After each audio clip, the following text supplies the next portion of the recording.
Hello everyone, my name is Mike Kinman. Today I'll be explaining the importance of knowing your surroundings and doing your homework while you're selecting a stand location in the whitetail woods. Things aren't as simple as sitting down against a tree and getting to see that buck of a lifetime. Mother Nature has many things to offer if you just know what you're looking for.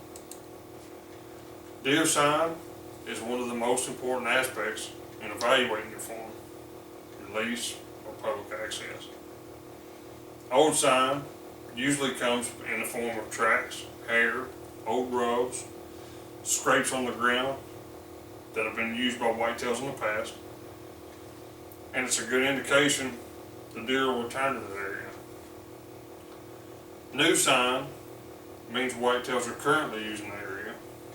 There are many ways to tell if it's fresh. Tracks will be very clear. There can even be a very distinct smell in the air. Chances are, if you hunt, you know what I'm talking about. When both old and new sign are combined, it's usually a good indication you've got a great place. You just may want to take a little closer look. Setting up a trail camera, it'll allow you to view the herd and see what options you might have. Food sources are key to intercepting whitetails, moving from the bedding area in the evening and back again in the morning. Generally, they move an hour or so before dark through the night and start returning an hour or so before daylight, all the way up until an hour or so after the sun's up. Water sources are also important to their survival. They're must-have for any animal.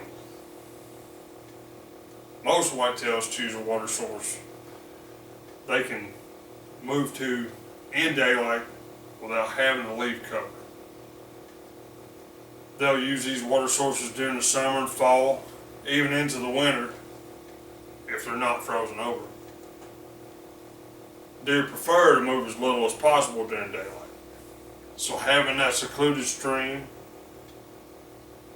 would probably give an ideal vantage point to set up some more scouting cameras.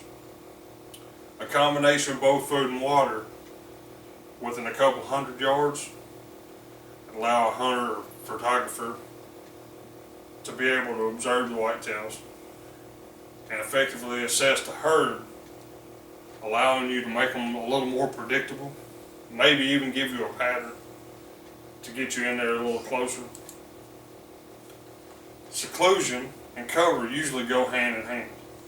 Seclusion gives whitetails the security during the day so that they can rest. Usually the secluded areas are also known as bedding areas. They have lots of cover around them, and it usually allows the whitetail to make a stealthy, quick escape if a predator comes, most times without them ever being detected. Prevailing wind and access also come in play together. You don't want to approach your stand site when the wind's blowing your scent into the bedding area. There's always important things to remember when selecting your stand site. These animals are very intelligent and instinctive. Access to the site will be very important.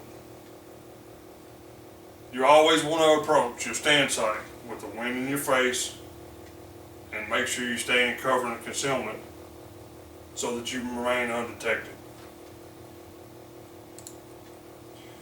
Types of trees are not only for placing stands. Most of your nut and fruit trees will be possible sources of food or cover and seclusion.